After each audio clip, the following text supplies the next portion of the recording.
Hello and welcome to this Getting Started guide for TS GUI. In this video we'll be running through how to get set up to run TS GUI. We're going to be configuring our pre-boot to support it, and we're going to be setting up a basic config to add task sequence variables into our config manager task sequence.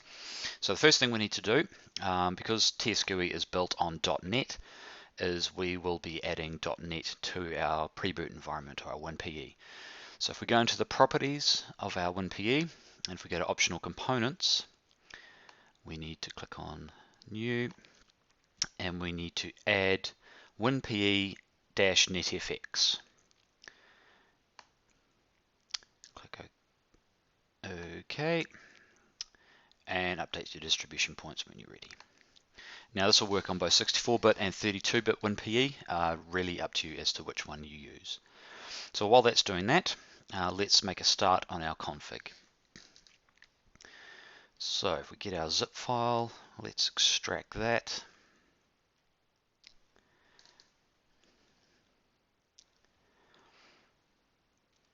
Now in our folder we will have three files: the TsGui executable itself, the config.xml file that is being used by the executable to build the GUI, and we have config_examples, which is a file that contains most of the options that you'll use in any TsGui config, so that you can copy and paste from there into your new config. So first of all, let's do a quick tour of the TsGui and the various parts in it. So if we open this up, so this is an example TsGui window. In the top here, you'll see a section that is for the heading.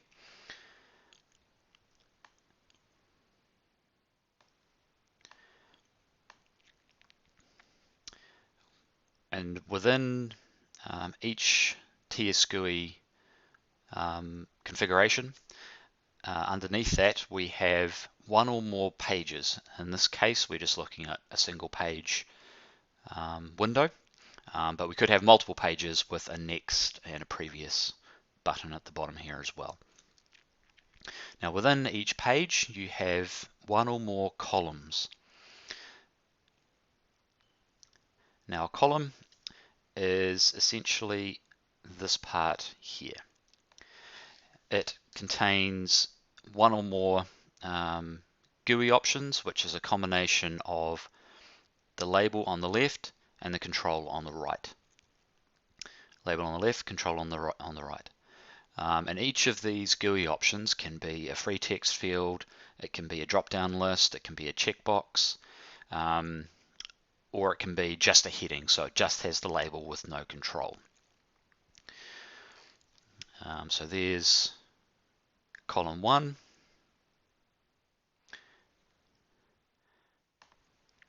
And here's column 2.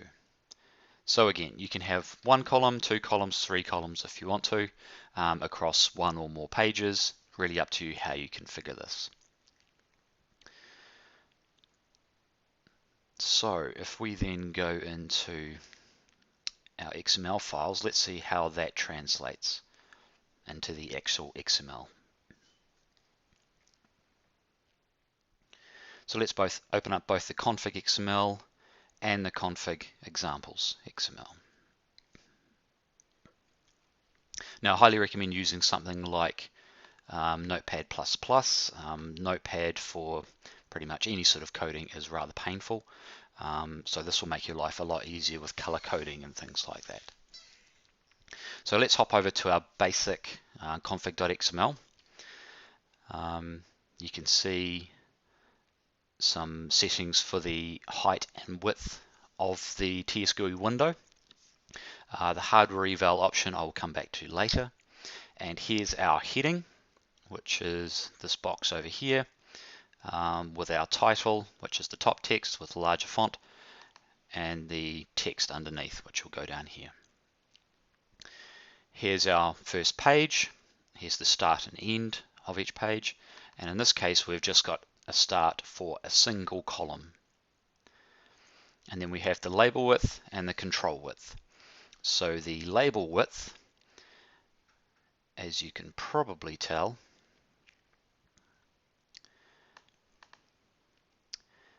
is the width of this piece here, and the control width is the width, see, of this piece here.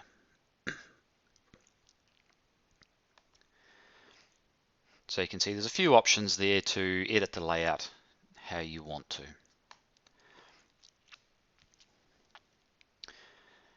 Note that you can also set the height and width per page. If you configure these inside at the page level, they will override what you set at the top for the main window sizing. And then underneath our label width and control width, we have our first GUI option. So our GUI option of type computer name. Now that is this field here, and that is a free text field that is pre-configured for entering Windows system computer names. So it has a minimum length of 1 character, maximum length of 15, will disallow you from entering a whole bunch of characters that are not allowed in Windows system names, as an example. Also auto-populates based on a list of queries, which I'll run through later. So let's start our config. So in this config, we are going to do something pretty much the same as this. We're going to put something in to enter the new computer name. We're going to enter a free text field. In this example, we might use, I think, the name of, say, the engineer that was doing the build. We're going to select a business unit, and we're going to select any number of applications to install during the task sequence as well. So first things first, we have our first column. We're going to set this up. Instead of using 2 columns, we're going to use 2 pages instead. So before we get too carried away, let's create our pages. And just to make our life a little bit easier, let's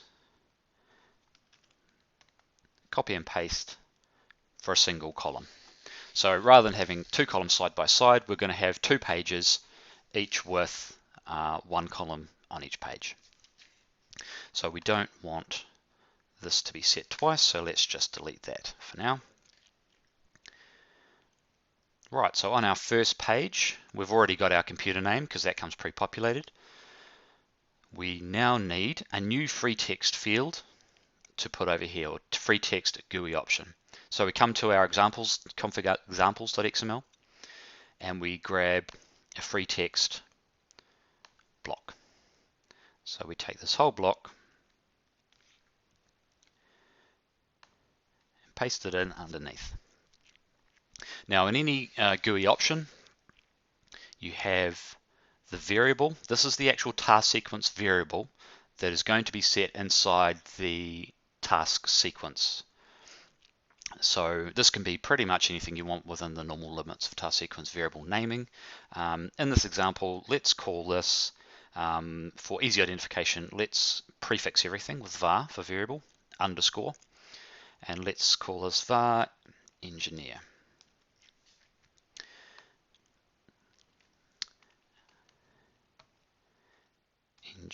So the label is what's actually going to appear in the task sequence GUI. The default value can just be a simple value, which will just be the text will get entered as it is here. So let's put in my name. But you can also do, so for example, WMI queries or queries to an environment variable to pre-populate this as well. I'll cover those in a later video. Now the help text is the text that will pop up in a little pop-up window if you hover over the label or the control. So here, let's put in enter your name. Actually, let's just do that so we don't have to worry about XML text and all that kind of thing. So that's our first GUI option put in. That'll give us our nice free text field there. Moving on, let's do a drop-down list for business unit. So again, we come to our examples. Let's grab the drop-down list GUI option. again, copy the whole block, paste it in there. So again, we have a variable. Let's call this one var underscore biz unit. Business units. We have a default value. Now this default value matches up with the value of the task sequence variable, not with the text that is going to be viewable to the user. So the actual value that's going to be assigned to the task sequence variable if that option is selected. So let's give this a default value of, let's stick with finance, but just to keep the names nice and separate, let's call that fin for short. So the text that will come up will be finance. The value that we're going to set is fin. We have information technology, and again, the value is going to be IT, and human resources HR. You can see each option is separated out as such.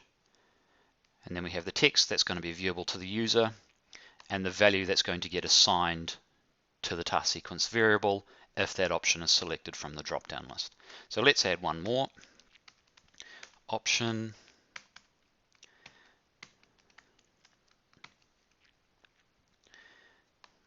Actually, probably quicker and easier just to copy and paste, so let's do that.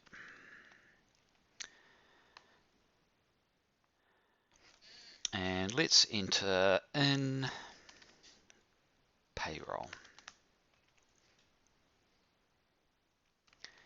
Pay. So that's our first page done.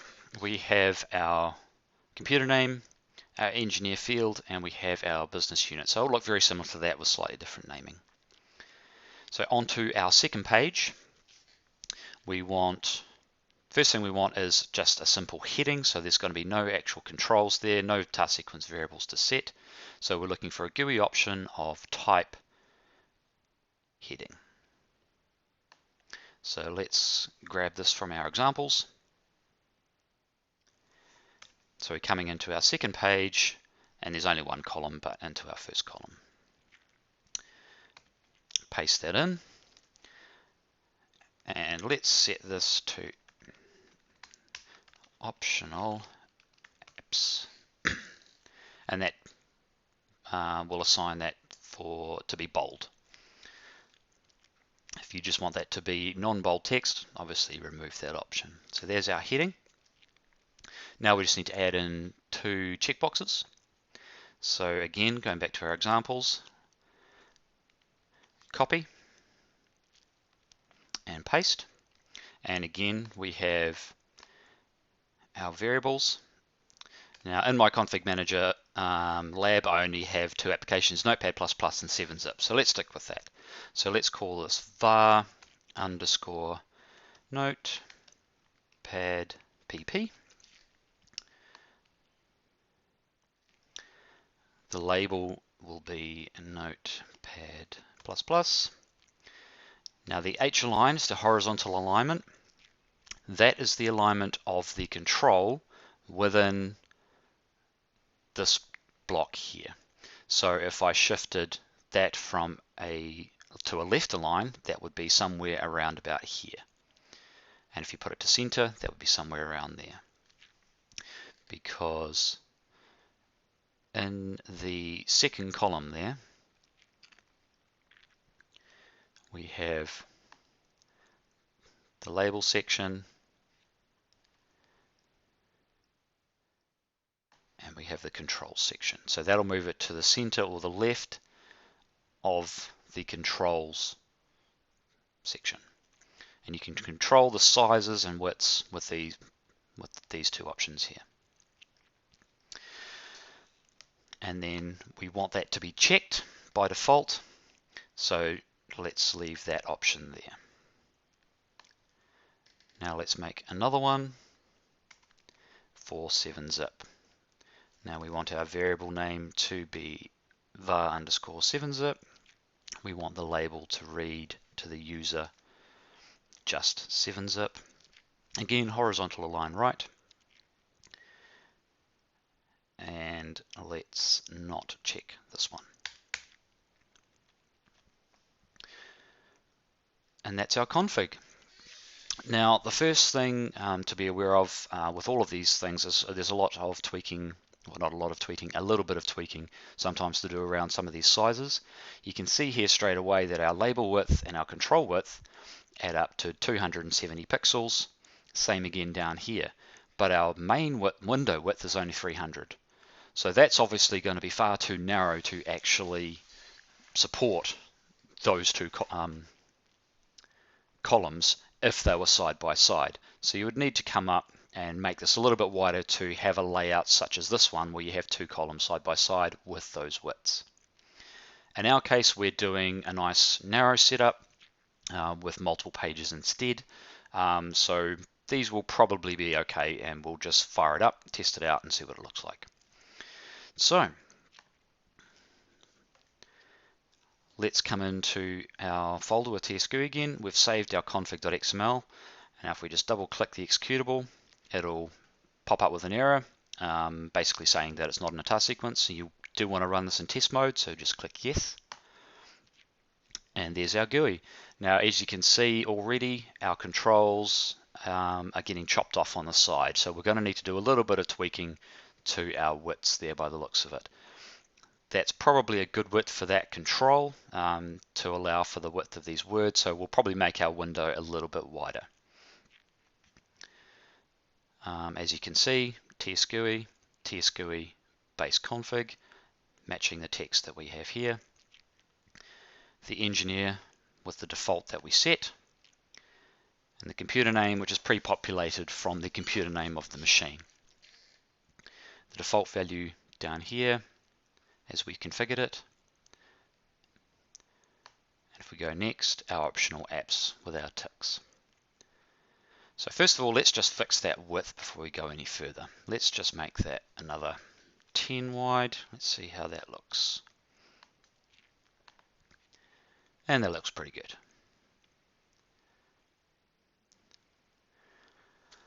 So that's basically the config finished. If we click cancel on this, we will only get the one task sequence variable back, which is TsGui underscore cancel. So when you are running in test mode, when you exit out, you will get a window popping up say exactly what the task sequence variables that you'll get created are and the values that will be set based on the options that you've selected. So in this case, we just get TsGui underscore cancel equals true. So in other words, task sequence GUI has been cancelled. We can then build logic into our task sequence to handle that appropriately. So if we run this up again, go through and actually click finish, let's select human resources, Mike, test, next, next. And here are all the task sequence variables that will get created. Now the computer name one will set the OSD computer name task sequence variable, which is a default variable used by Config Manager and task sequences.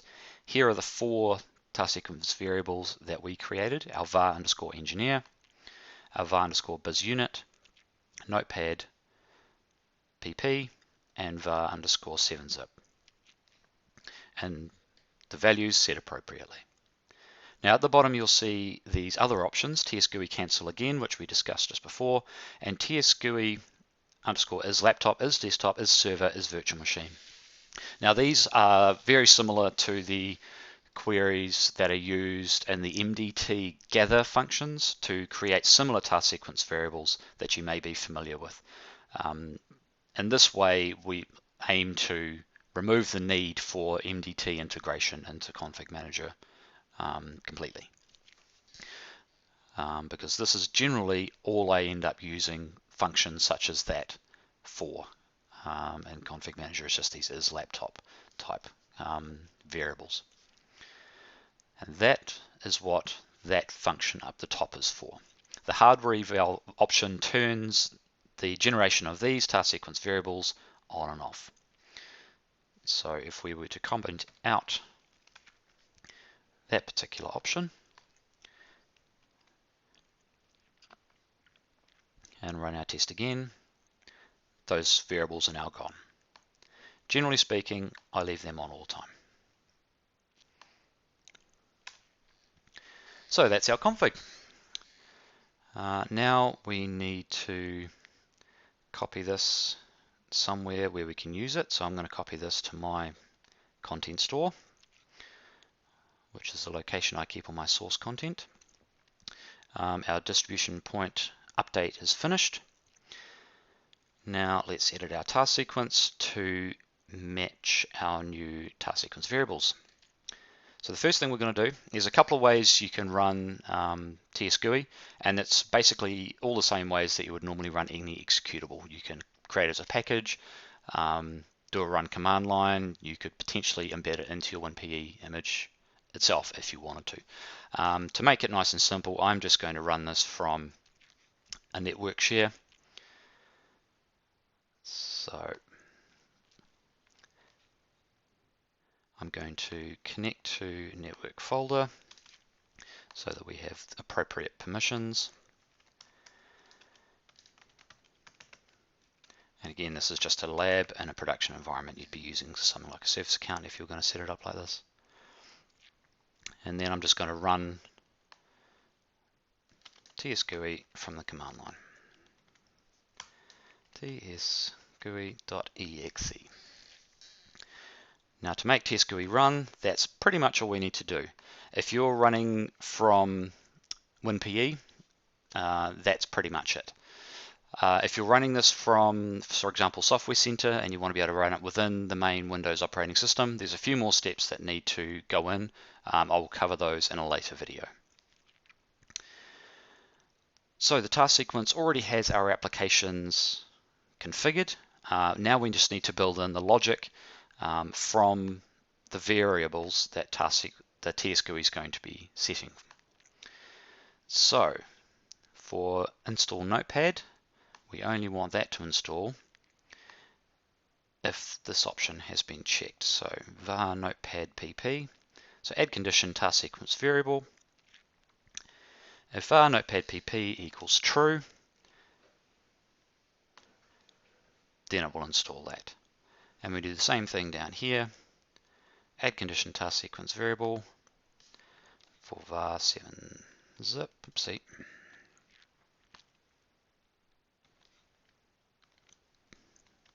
True. And again, if you're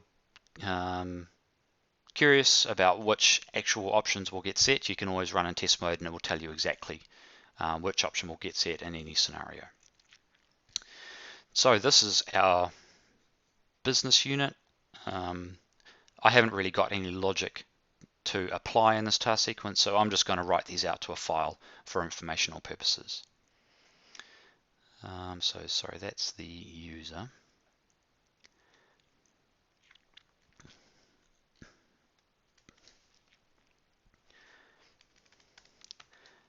Build engineer. So in other words, the engineer that kicked the build off. Write engineer.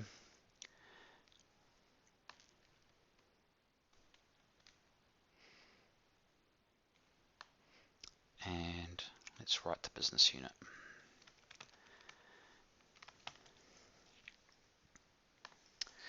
And that's it. Our task sequence is now ready to go. Obviously, you can build in any more logic that you want to based on the task sequence variables that you set in a simple if-then type structure. So let's fire up our virtual machine and let's do a quick test.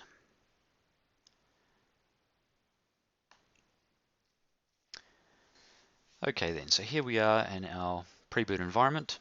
Let's click next. Let's start our task sequence. TsGui will start, and here we are. Now the computer name is probably pre-populated with the serial number, so let's put in a new name. Let's call this test2. I'm the engineer, so I'll leave that. Maybe I'll make that Mike P. Let's make the business unit payroll. Go next. And let's install both Notepad++ and 7-zip. Finish.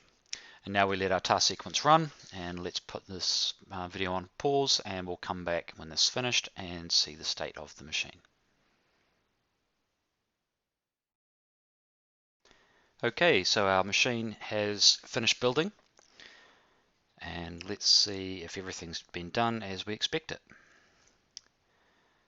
So we wrote out our two variable values to this text file.